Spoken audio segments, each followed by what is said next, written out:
গল্পকথন by Kallol chapter 2তে আমাদের আজকের নিবেদন লীলা মজুমদারের লেখা চেতলায়।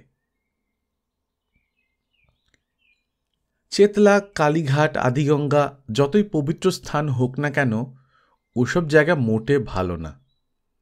আর লোকের মুখে মুখে কিসব অদ্ভুত গল্পই যে শোনা যায় তার লেখাজোখা নেই। তাছাড়া মশা মাছি তো আছেই। চিলতে চিলতে সব গলি, তাতে মান্ধাতার আমলে তৈরি ঝুরঝুরে সব বাড়ি।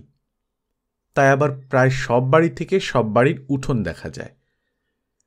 এক ফালি উঠোনের মধ্যে এই বড় বড় সব গাছ, তাল গাছ, আম গাছ, বট গাছ। তাদের ডালপালা বেয়ে ঝুড়ি ধরে ঝুলে যে কোনো বাড়ি থেকে যে কোনো বাড়িতে চলে যাওয়া যায়। বিপদ বুঝলে একটা হাঁক দিলেই হলো। সবাই 7 পুরুষ ধরে সবার চেনা। পুরনো সব ঝগড়াও আছে, তার কারণ নিজেরাই ভুলে গেছে, তবু এখনো কথাবার্তা বন্ধ। মুখ দেখা আর কি করে বন্ধ করে? নড়বড়ে বারান্দায় এসে দাঁড়ালেই সব বাড়ি থেকে সব বাড়ির রান্নাঘরের ভেতর পর্যন্ত দেখা যায়। কার বাড়িতে কি রান্না হচ্ছে সঙ্গে সঙ্গে সবাই জানতে পারে। একটা টিকটিকি লুকোবার কোথাও জায়গা নেই। চোর ছ্যাঁচোর, খুনে, দুষ্কৃতিকারীদের কথা তো ছেড়েই দিলাম। কার ঘরে চুরি করার মতো কি আছে এবং কোথায় আছে তাও সবাই জানে। নেই অবশ্যই কারো কিছু। সেদিক দিয়ে জায়গাটাকে চোরদের গবি মরুভূমিও বলা যায়। আমার বন্ধু বটুর বড় কাকা ওখানকার থানার মেজ দারোগা। তাছাড়া ওদের 7 পুরুষের বাড়িও ওখানে। নাকি বাড়ি হবার সময় ক্লাইভ জন্মায়নি। বটু জায়গাটার নাম দিয়েছে মিসার হতাশা। শুনে বড় মামা খুবই মুষড়ে পড়েছেন। দুষ্কৃতিকারীরাই যদি একটু সুযোগ না পেলে তাহলে ওর হেড অফিসে উন্নতি হয় কি করে? অবশ্যই ওসব সাধারণ জিনিসের চাইতেও অন্য এবং ভয়ের জিনিস আছে। ওই 3টে পাড়া শুদ্ধ সবাই সন্ধে হতেই যার ভয়ে জুজু। অধিকাংশই ওপর হাতে এক গোছা সংকটতারিণী মাদুলি বেঁধে নিরাপত্তা রক্ষা করেন, কারণ পুলিশে আর কি বা করতে পারে। বটুদের উঠোনের আম পাকলে বটু আমাকে 3 দিনের জন্য ধরে নিয়ে গিয়েছিল। ওই 3 দিন আমি যতগুলো সত্যিকারের ভূতের গল্প শুনলাম সারা জীবন ধরে অত শুনিনি। সবাই সবার পাশের বাড়িতে অশরীরীদের দেখে। কি বড় বড় সবুজ রঙের চিংড়ি মাছ নিয়ে একটা লোক বিক্রি করতে এলো। চিলকোঠায় পুজো করতে বসে তাকে দেখেই বটুর ছোট ঠাকমা চেঁচাতে লাগলো, না বাছা, এ স্থানে ও মাছ কেউ খাবে না, তুমি অন্য জায়গায় দেখো। বটু তো চোটে কাঁই, কি ভালো ভালো চিংড়ি মাছ। ছোট ঠাকমা এসে বললেন, ব্যাস, মাছ দেখেছিস তমনি হয়ে গেল। আরে ও কি সত্যিকারের মাছ? অত বড় চিংড়ি কখনো 4 টাকায় দেয় কেউ? আবার বলছে পরে নেবে। বটু বলল, আহা, বলল যে বিক্রি না হলে পচে যাবে। কাষ্ঠ হেসে ছোট ঠাকমা বললেন, তুইও যেমন। আর তাছাড়া ওগুলো মাছও নয়, ওই জেলের পোও মানুষ নয়, সব ইয়ে। এই বলে ছোট ঠাকমা জল খেতে বসলেন। বটুও বলল, তা সত্যিও হতে পারে, মুখটা কেমন মিচকে মতো দেখলি না? আমি বললাম, যা, ভূতের হাঁটু উল্টো দিকে থাকে আর ওদের ছায়া পড়ে না। ছোট ঠাকমা শুনতে পেয়ে ডেকে বললেন, এদিকে এখনো রোদ আসেনি বাবা, ছায়া দেখবে কি করে?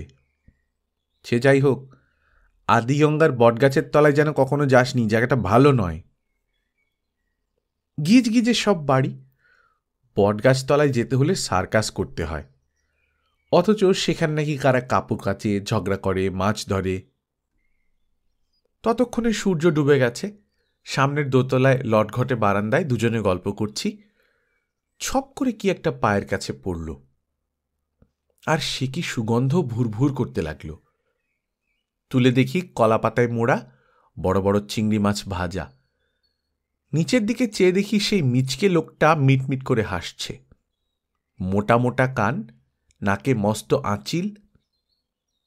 একতলার বৈঠকখানা থেকে বটুর পিসেমশাই ডেকে বললেন, কে কে ওখানে? সঙ্গে সঙ্গে কোথাও কেউ নেই। খেয়ে ফেললাম দুজনে মিলে সব কটা চিংড়ি মাছ। যদি ওগুলো চিংড়ি মাছ নাও হয়, তবু খেতে বেজায় ভালো। ভেতর দিকের উঠোনে আম গাছের গায়ে লাগা বুড়ো তাল গাছ। ছোট ঠাকমা সাদা রেকাবি করে খোয়া ক্ষীর, চিঁড়ের মোয়া আর বড় বড় মনাক্কা নিয়ে তাল গাছের কোটরে রেখে ভক্তি ভরে গলায় কাপড় জড়িয়ে প্রণাম করলেন। ছোট ঠাকমা চলে যেতেই বটু বলল, ব্রহ্মদত্তিকে তোয়াজ করা হচ্ছে, তাল গাছে সে বাস করে। আরও কি বলতে যাচ্ছিল বটু, ছোট ঠাকমা পেছন থেকে বললেন, অমন অশ্রদ্ধা করিস নে বাছা, উনি আমার অতি বৃদ্ধ প্রপিতামহের ছোট ভাই। চটিয়ে দিলে সর্বনাশ করবেন, আর খুশি রাখলে আমাদের জন্য না পারেন এমন জিনিস নেই। ওই বিদ্যে বুদ্ধি নিয়ে বছরে বছরে পাশ করে যাচ্ছিস, সেটা কি করে সম্ভব সে কথা কখনো ভেবেছিস? এই বলে ছোট ঠাকমা গীতা পড়তে ঘরে গেলেন। যাবার সময় আরও বলে গেলেন, তোরা বিশ্বাস না করতে পারিস, কিন্তু রোজ উনি এই জিনিস গ্রহণ করেন, আর তার বদলে 1 পয়সা আশীর্বাদী। আর বলা হলো না, কারণ সে সময় বড় কাকা বাড়ি এলেন। বড় কাকা খুব চোটে ছিলেন। চা আর চিড়ের মোয়া খেতে খেতে বললেন, এক্ষুনি আবার বেরোতে হবে, বাজারের লোকেদের নালিশের জ্বালা আর টেকা যাচ্ছে না, গোলাবাড়িতে রাতের তদন্তে যেতে হবে। তাই শুনে বড় কাকি এমনি চমকে গেলেন যে হাতের দুধের হাতা থেকে অনেকখানি দুধ মাটিতে পড়ে গেল। চোখ গোল গোল করে ফ্যাকাশে মুখে বললেন, কিন্তু? বড় কাকা কাষ্ঠ হাসলেন, কিছু কিন্তু কিন্তু নয়, এর উপর আমার প্রমোশন নির্ভর করছে। কোনো ভয় নেই, 6টা ষণ্ডা লোক সঙ্গে থাকবে। বটার কাছে শুনলাম যে বাড়িটাতে 100 বছর কেউ থাকে না, বড়ই দুর্নাম। নাকি ওটা চোরাচালানকারীদের গুজ্জ আড়ত। মাটির তলায় সুড়ঙ্গ আছে, বুড়িগঙ্গায় তার মুখ। অনেকে দেখেছে সেই সুড়ঙ্গ দিয়ে সোনা দানা বেআইনি জিনিস বস্তা বস্তা পাচার হয়।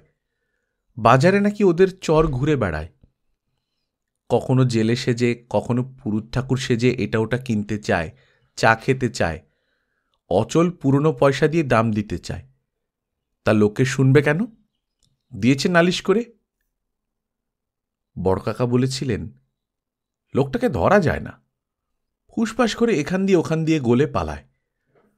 কোনো দোকানদারের সঙ্গে সরও থাকতে পারে, শুনেছি চেহারা দেখেই সন্দেহ হয়, কিরকম মিচকে মতো, মোটা মোটা কান, নাকের ডগায় আঁচিল। শুনে আতকে উঠেছিলাম। বঁটা কনুয়ের গুঁতো মেরে থামিয়ে দিয়েছিল। 8টা বাজতেই মহা ঘটা করে 8 জন সশস্ত্র লোকজন নিয়ে বড় কাকা তদন্তে চলে গেলেন। ছোট ঠাকমা তার গলায় হলদে সুতো দিয়ে একটা বেলপাতা ঝুলিয়ে দিয়ে বললেন, ব্যাস, আর ভয় নেই, সেখানে গিয়ে কেউ কিছু দিলে খাসনে যেন, দুগ্গা দুগ্গা। বড় কাকা চলে গেলে বললেন, কামান দেগে হাওয়া ধরা।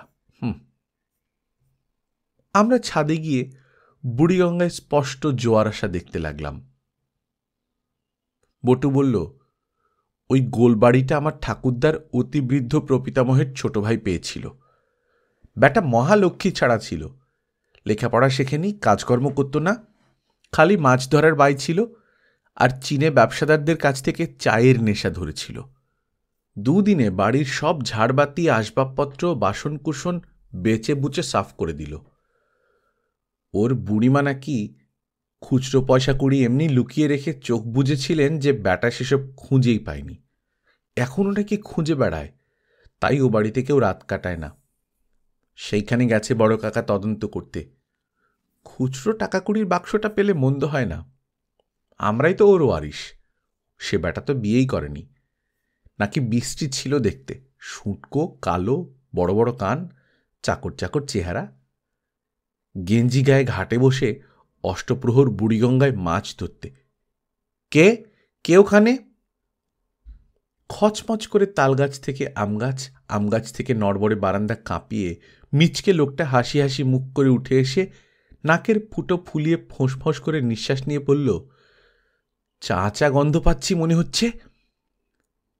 সত্যি ছিল চা। দোকানের কেতলিতে একটু চা আর একটা মাটির ভাঁড় বটু লুকিয়ে এনেছিল সামনের দোকান থেকে।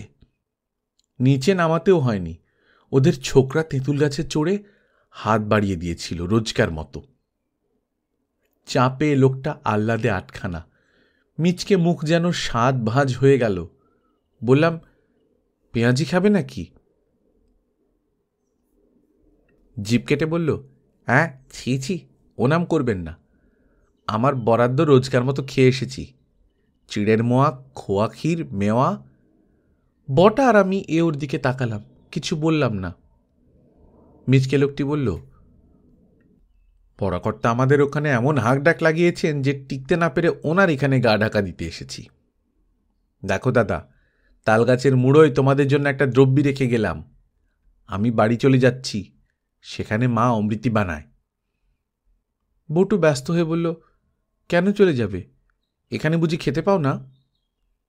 ফিক করে হেসে মিচকে লোকটা বলল, দুবেলা নৈবেদ্যি পাই, আবার কষ্ট কিসের? ওই এলো বলে আমি উঠি। বলেই হাওয়া। নিচে বড় কাকাদের রাগ রাগ গলায় হাঁক ডাক শোনা গেল। নিশ্চয়ই কিছু দুষ্কৃতিকারীটারি ধরতে পারেননি। সঙ্গে সঙ্গে হুড়মুড় করে আদ্যিকালের তালগাছটা ভেঙে পড়ল। পোকা ধরা পুরনো গুঁড়ি ভেঙে চুরে একাকার। তার মধ্যে দেখা গেল বেশ বড় একটা কাঠের হাত বাক্স। পুরনো টাকা কুড়িতে তার অর্ধেক ভর্তি, আর চাঁচা পোচা নৈবেদ্যের রেকাবিটা 3 টুকরো হয়ে পড়ে আছে। বড় কাকার রাগ ঠান্ডা। পরদিন বড় কাকা বললেন, আশ্চর্যের বিষয়, সুড়ঙ্গের মধ্যে একটা খোপে ওই বাক্স রাখার স্পষ্ট দাগ দেখলাম। সেই বুড়ি ঠাকুর তাহলে বাউন্ডুলের ছেলের হাত থেকে ওটাকে বাঁচাবার জন্য এইখানে লুকিয়ে রেখেছিলেন। এটাও তো তাঁদেরই বাড়ি। ছোট ঠাকমা শূন্যে নমস্কার করে বললেন, কত বাঁচিয়েছিলেন সে তো বোঝাই যাচ্ছে। ও বটা, নিজে পড়িস দাদু, সে তো গেল। ফোঁত ফোঁত করে একটু কেঁদেও নিলেন। বড় কাকা তো অবাক। গল্পকথন বাই কল্লোল চ্যাপ্টার 2তে শুনছিলেন লীলা মজুমদারের লেখা চেতলায়। আমরা নিয়মিত গল্প পাঠ করে শোনাচ্ছি। আপনারা যারা প্রথমবার মতো শুনছেন, কাইন্ডলি সাবস্ক্রাইব করে নেবেন। গল্প পাঠ ভালো লাগলে বন্ধুদের সঙ্গে শেয়ার করবেন। নিজে ভালো থাকবেন, আশেপাশের লোকজনকে ভালো রাখবেন। টাটা।